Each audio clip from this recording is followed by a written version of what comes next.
everybody. Leslie Davis here. With me is Kelvin Burns. There he is. How you doing? In real life. Kelvin and I met about a year ago in Minneapolis, and we've become good friends, and I'm learning a lot. He's got some good ideas. Kelvin, you thought today we were going to talk about nationality? Nationality and religion. Maybe we could save the religion for the next show. I like the nationality issue, but you could talk about whatever you want. Maybe we'll try to do this on a regular basis because you got some good information that people need to know about. They think that nationality, that we're all Americans, is our nationality. Right. I was telling some guys the other day, there's no such thing as an African American or an African. Africa is not even the real name of Africa. It was called Ethiopia or Kebalan. Back in the day when a general conquered a country, he could name it after himself. And Morocco was conquered by Afrikaners, that's how you got, and then they named all of it Africa. The name of the country is called Kebalan or Ethiopia, and we all come from different tribes. So how does somebody that calls themselves African American, this country, that's taken over? People used to call Negroes or colored or something like that. One thing, I don't even know why they had to identify themselves, but now they're African Americans. So how are you going to? What will they call themselves? Well, black now? people's name 5 different things. First, they called us Indians, then Negro, then colored, then black, now African American.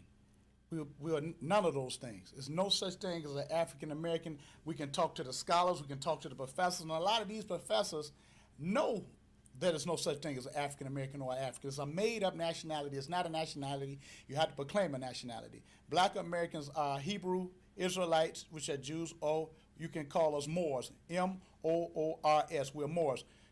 Prophet Timothy Noble Drew Ali talk about the importance of nationality. The black man in America does not have a nationality, not a true nationality. A lot of them don't know their true nationality.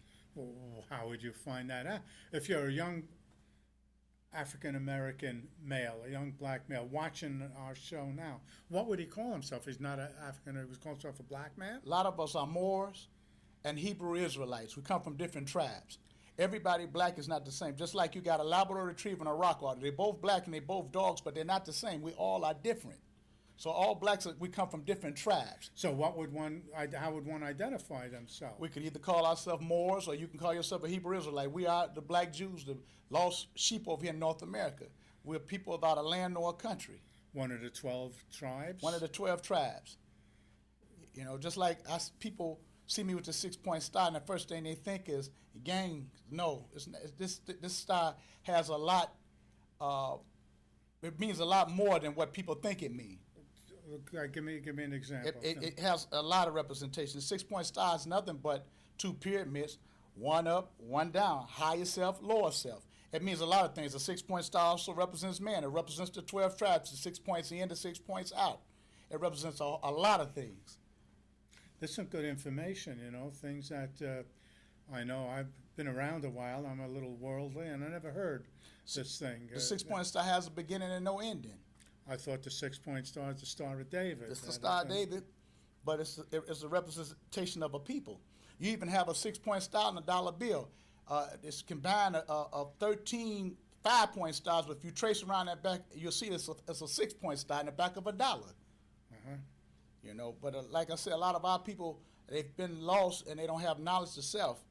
They've been hit in the head, they lost the knowledge of self. They've been hit in the throat, they lost the language of self. They've been hit in the heart, they lost the love of self. So they are dead people, and they refuse to get up out of the grave.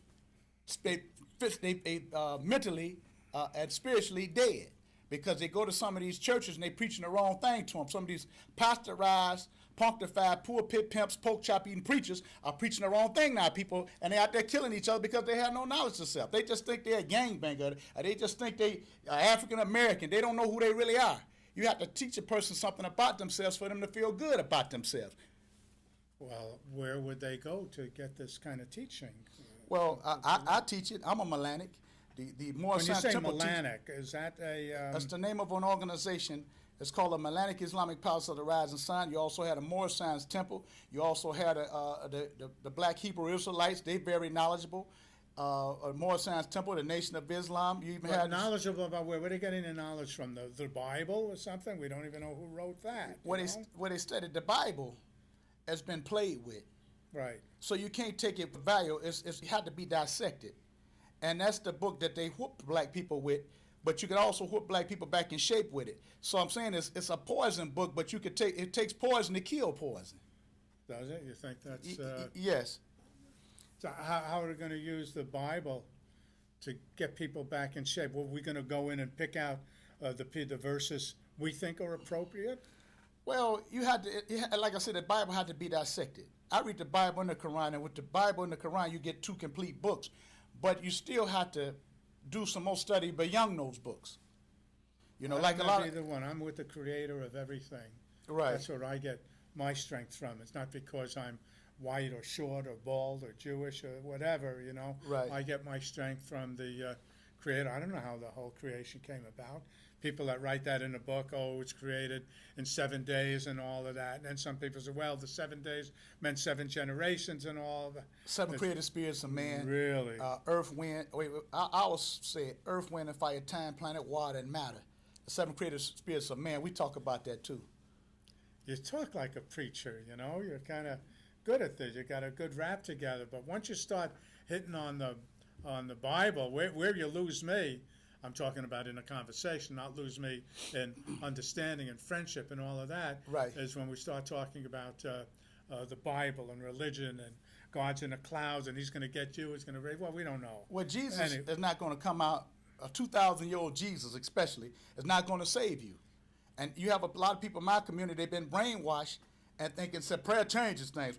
Well, it helped to a certain extent, but you got to get up and act on that prayer. Well, prayer works, but it doesn't have to be a prayer to a particular thing. You know, you could pray for goodness and kindness and peace in the world and all that. It doesn't have to be. Well, first of all, Jesus never existed. And I'm going to prove what I'm saying. During the time of Christ, the letter J didn't even exist in the Jewish alphabet. So how did you get Jesus? This is a mystery, man. This is a man that's been made up. His name was the Christ. But Christ never said he was the Son of God. He never said that. When they had Christ upon the cross, he looked up in the sky and said, Father, why have you forsaken me? So who was he talking to? And then he looked down on the ground and he said, Allah, Allah. He was asking for aid and assistance for that man to get him off that cross. So God would never do that. I don't believe in spookyism. I believe in reality. Spookyism. Spookyism. Something that, nothing going to drop out of the sky. Ain't nothing up there but sun, birds, and rain and snow. You know, and then to tell me I got to wait till I die to get something good, you got to be crazy. I want heaven right here on earth. I don't want to wait till I die to get some heaven or walk the streets of gold. Give me my gold now. We waited for the 40 acres and a mule and didn't get that. You keep waiting on your streets of gold, you ain't going to get nothing. You got to get your gold right now. Kelvin Burns, how's that for a hot guest? You know, so we're doing the Leslie Davis and Kelvin Burns show, and we're going to see where it goes. If you have questions or you have comments, phone number's up there now, and you could call me, you could call Kelvin. We want to talk to you. If you think what he's saying is not in line. It's in line because, like I said, during the time of Christ, the letter J, during the time of Christ, didn't even exist in the Jewish alphabet. So how do you get that? Now, there's some people that are watching, they might agree or disagree with what you have an explanation for it. I know that you don't think that, but they have a right to bring forward get the their scholars and get the explanations. professors together, and I challenge any professor to that. There's no such thing as Jesus. Okay. The man never existed. Christ existed, but Jesus never existed. Well, there's a challenge. Well, there's a challenge out there for people that have a difference of opinion, and you know, everybody has an opinion. That's right. But this thing about this mysterious, this mystery, man, about Jesus saving you, Jesus saved, he never existed. And we're going to also touch a holiday that's coming up. Christmas doesn't have a damn thing to do with Christ. It was the birth of Nimrod. He was a wicked king. And it doesn't have anything to do with Christ at all. And Constantine, okay, if you are practicing a watered-down version of Christianity. Christ was never a Christian, no way. The Romans related Christ with Christianity. Okay, hanging out the bulbs, the trees, that came from Constantine. He brought when he accepted Christianity, he brought a lot of paganism with him. So you practicing paganism Okay, you're not even practicing true Christianity. But never said Christ was a Christian. Never said he was a Muslim. Never said he was a Catholic. They never said none of that. They said he was an upright man. Do you really know Christ? You just think you know him. Or somebody that gave you an imitation or a watered down version of Christ. But Christmas has nothing to do with Christ. It's the birth of Nimrod. Wow, that's a good dose for people to follow. Yeah, but see, the people say, well, I don't celebrate Halloween. If you ain't celebrating Halloween, you shouldn't be celebrating Christmas either. Christmas. And they have you in such a tizzy like you got to get somebody. It's a ripoff. Holiday after holiday. And they pagan holidays.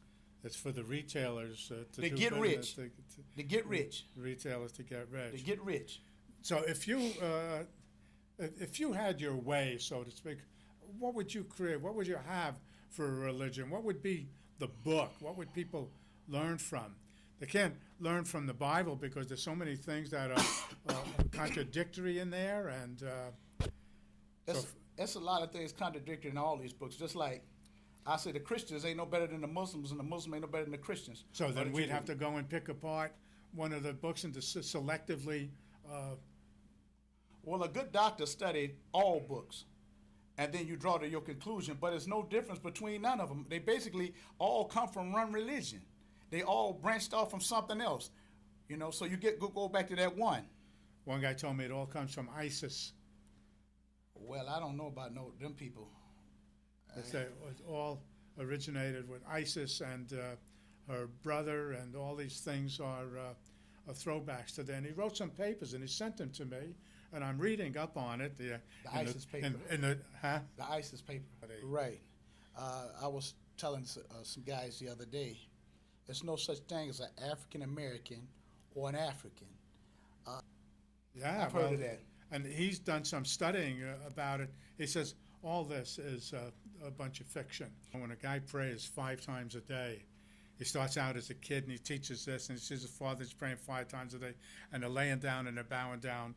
And if one follows the teaching, if he says to bow down, no God before, don't bow down for that. Well, if you're looking for God, and I tell people all the time, all you got to do is look in the mirror and you'll find him. You see people pointing up to the sky. What you pointing at, some birds? That's why I see this football players. Right. A guy runs for a touchdown. He He gets in the end zone, he crosses himself, and he points up. He points up. They don't know what he's doing. What you pointing up? God could be this way. He could be that way. He could be that way. Why are you pointing up? Yeah. But that's how we've been taught, to point up. But Right. what you pointing at? An airplane? Well, the heavens, right? They're Heavens. pointing to the heavens. I want my heaven right here. I don't want to wait till I die before I can get something good. Mm-hmm. And so a lot of my people been taught, well, you can only get something good when you die. You can only have your heaven when you die. You're not sure of that. Do you know anybody that died and come back and told you it was a heaven or hell? Yeah, I don't agree with that stuff. I think this is really it. This is Right. Life is the most wonderful thing. That's right. And so when somebody died, they say, well, he's in a better place. You're a damn lie. No, Everything nothing. in life Yeah, appreciates right. life. If a roach come here right now, if I tried to step on that roach, I'd take off, because everything living creature appreciate life. He just Life is wonderful. messed up. That's right. Steve Jobs, when he was dying, the Apple founder guy, Right. when he was dying, he had a biographer that was writing stories about him. So he asked him what happens when you die. He says, because it was on his mind. He was concerned about it. And he studied, went to India to study. And he said, is it just like a switch goes off and that's it? Well, of course. What do you think it is? I mean, the brain doesn't continue working. I mean, you're not going to go up. They said, well, when your breath goes out, the soul goes out and it goes up into the thing, and then somebody else. I don't necessarily buy that stuff. I think you get a real good shot at your life. That's right. To do the best that you can with it. That's right. And you don't know about those things that you call spookyism. And heaven and hell. And if I was going to see you again in heaven, what would be the purpose of a man having a son? The son of the son is here. Your son that you have, your children you have, is to carry on after you die. Right. But if I'm going to see you again, what would be the purpose of me procreating? Yeah. You understand what I'm saying? Yes, so, I do. And like that thing. I love all my life. I've been hearing those things and being misled, and like you mentioned about when you were a kid going to school, having to say the Pledge of Allegiance, that you say every morning. When I was a kid, we said the Pledge of Allegiance. It didn't say one nation under God. It said one nation indivisible, liberty and justice for And all. that's right. Or you say liberty and justice for some. That's right. But it didn't say under God, and they added that. under God in it. And this if thing you didn't say it, you get in trouble. Yeah, you would. And this thing in the Bible about this Adam and Eve, the reason why we died because he bit the forbidden fruit. Now let me say this: we wasn't gonna live forever. If everybody was gonna live forever, eventually you would run out of space. My father told me, "Well, you got extra space in Las Vegas." I said, "No, but if did nobody die, eventually you would run out of space. For somebody to come into the world, somebody must go.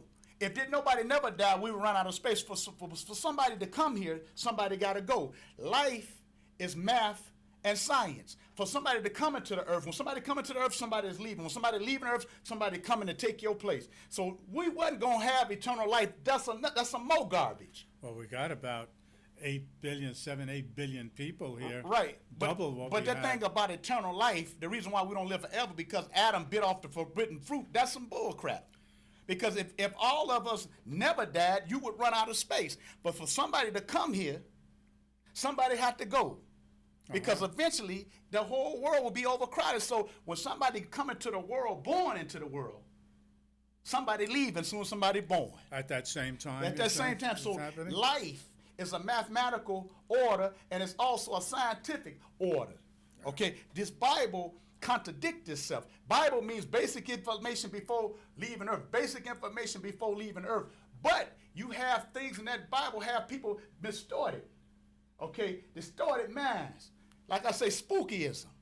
And the thing is, these old people believe in spookism, and these young folks, they live in a reality world while you living in a fantasy world. They're not trying to hear your fantasy world.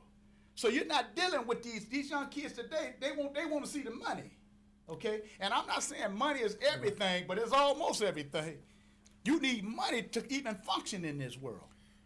Every nation, you need money to build a strong nation. You remember I mentioned to you one time before that the state has these piles of money in stocks and bonds and things for the retirees in the state, and they're promised the money, so they withhold them from their checks. They had, at the beginning of the year, $74 billion, and now it's $79 billion. That's right. So, I ran for office, and one of my ideas was to give money back to the money to the students, because now if we took $1,000 and gave each person, just as an example, each person in America, that in Minnesota, 5.3 million people, that would be $5.3 billion. Right. We got 79. Right. Sell off some of that stuff, you'll have 74, and you give everybody $1,000 to help them out. Pay the heat, the lights, the fuel, some insurance, whatever it is that people need. But they don't. They're keeping all that money. Well, they could also pay blacks some of the reparation that they owe them. Instead of giving these other folks that you bring in from thousands of miles away money, you could pay that reparation that you owe us where we can take care